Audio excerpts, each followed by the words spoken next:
예, 사실 이제 질문 자체가 굉장히 포괄적입니다. 근데 2030 서울 플랜이 사실 전체 슬로건이 소통과 배려가 있는 행복한 시민 도시라고 정해져 있습니다. 즉 이제 행복한 도시라는 것이 일종의 서울 플랜의 기본 지향점이라고 볼 수가 있겠죠. 근데 이 대표 슬로건은 공무원들이나 전문가들이 결정한 것이 아니고 사실은 시민 패널들이 스스로 결정한 것입니다.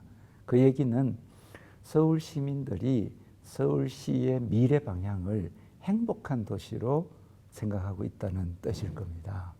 그래서 이 말은 결국 현재까지의 서울이 뭔가 물질적으로는 성장했고 또 세계적인 말하자면 발전을 이룩한 것은 사실이지만 행복이라는 관점에서는 아직도 부족한 것이 많고 따라서 앞으로는 행복해져야 된다라는 뜻으로 이해할 수 있을 것 같습니다.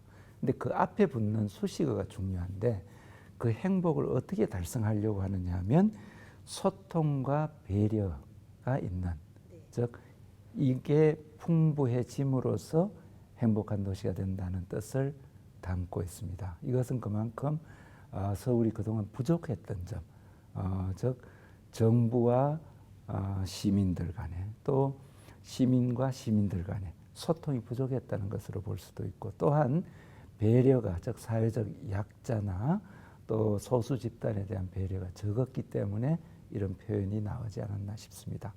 자, 그러면 이 소통과 배려의 바탕을 둔 행복한 서울을 어떻게 만들 것인가 하는 게 이제 질문인데 이게 참 쉽지 않은 일입니다. 지향점을 그렇게 했다 하더라도 실제 정책들을 어떤 걸 하면은 그런 과연 행복한 서울이 될 것인가 하는 점인데요. 이것은 그야말로 한두 가지 정책으로 달성될 수 있는 그런 뭐 이런 슬로건은 아니라고 봅니다.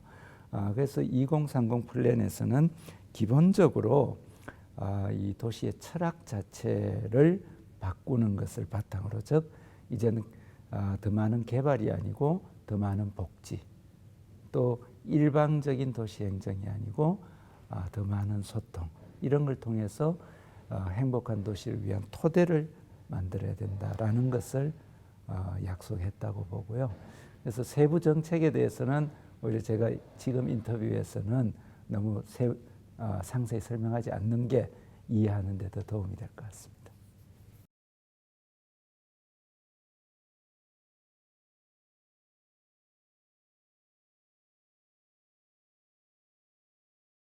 사실 시민 참여에 대해서는 이미 뭐 한 50년 전부터 우리 도시계획을 하는 사람들에게는 늘 강조되었던 일입니다. 그야말로 시민 참여가 계획의 출발이자 끝이 돼야 된다는 것은 우리가 뭐 교과서적으로는 다들 동의했고 또 그 방향으로 우리가 노력했던 게 사실인데 그럼에도 불구하고 한 번도 시민 참여가 만족스러웠던 적이 없었던 것 같습니다. 그건 뭐 서울도 마찬가지지만 싱가포르도 비슷한 사정이 아닌가 싶고요. 다른 나라들도 시민 참여가 아주 잘 됐다라고 자랑하는 것을 별로 본 적이 없습니다.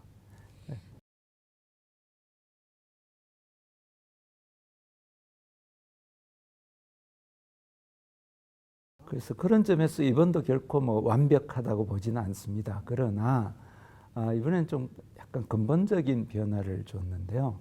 이전까지 도시기본계획은 대개 전문가와 정부 관계자들이 중심이 돼서 수립을 해왔고 그걸 또 시민들에게 제시해서 말하자면 의견을 듣는, 그러니까 좋으냐 나쁘냐는 것을 확인하는 정도에 그쳤다고 볼 수 있습니다. 그런데 이번에는 순서를 완전히 바꿔서 전문가가 아닌 시민 패널을 구성을 했습니다. 그것도 신청을 받아서 패널을 만든 것이 아니고 저희들이 인구 분포나 직업이나 뭐 성별, 지역 등을 감안해서 일종의 후보자를 찾아서 그분들에게 참여하겠느냐를 물어서 그게 일종의 패널 구성을 이루게 됐고요.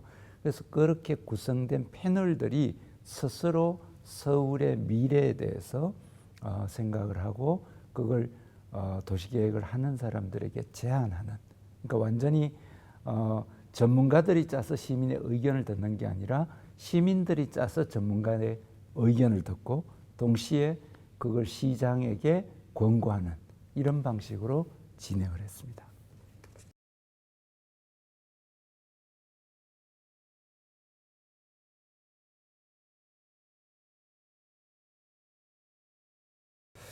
글쎄요, 이제 뭐 서스테이너블 시티라는 것은 이제 거의 모든 도시에서 기본적인 지향이 되었습니다. 왜냐하면 이제 더 이상 과거와 같은 에너지 과소비형 도시로는 그야말로 서스테인하기 어렵다는 것이 다들 받아들여져 오는 것이 사실이고요.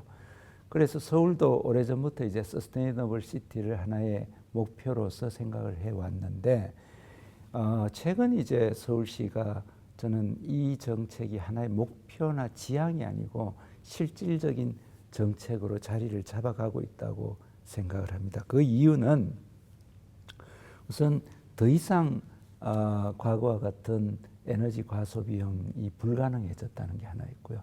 또 한 가지는 도시 구조에 좀 변화가 생겼습니다. 과거에 뭐 이렇게 굴뚝 산업이 있을 때, 즉 제조업 기능이 아직도 공해를 유발하고 이럴 때는 공간을 분리시키는 것이 맞았지만 이제는 공간을 보다 좀 압축적으로 이용하는 이른바 압축도시 혹은 대중교통 중심 도시라는 것이 하나의 새로운 분명한 도시계획의 목표가 되기도 했고요.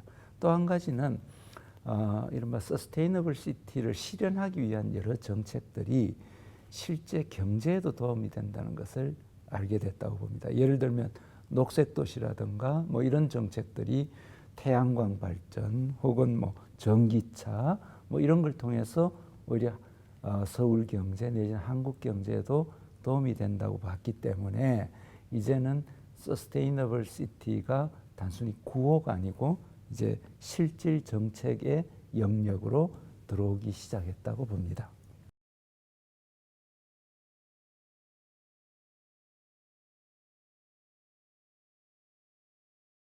우선 시정 철학 자체의 변화가 있고요. 그건 결국 이제 그전까지는 뭔가 외형적 개발 위주였던 것이 이제는 좀 내실 있는 개발, 내실 있는 변화를 지향한다는 차이가 하나 있고요.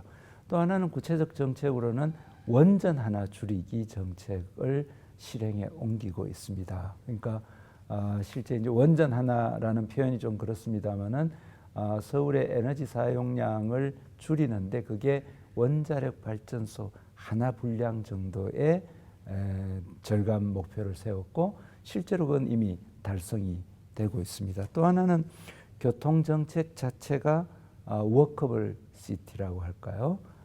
그런 방향으로 변화가 일어나고 있고 또 전기 자동차라든가 여러 가지 친환경 교통수단들이 구체적인 정책 목표 또 실행 전략으로 등장하고 있고요. 네 번째는 그동안 도시 공간이 하나의 도시 중심을 두고 좀 외곽으로 이렇게 뚝뚝 떨어진 이런 방식이었다면 이제는 직주 근접형 도시라는 차원에서 도심을 크게 세 개의 도심으로 종진의 이제 하나의 도심에서 세 개의 도심으로 구성을 하고 뭔가 이렇게 자족적 생활 단위를 실제 공간 계획에도 반영을 하고 있습니다. 그래서 크게 봐서 이런 네 가지 영역에서 실제 2030 플랜에서 정책 변화가 있다고 봅니다.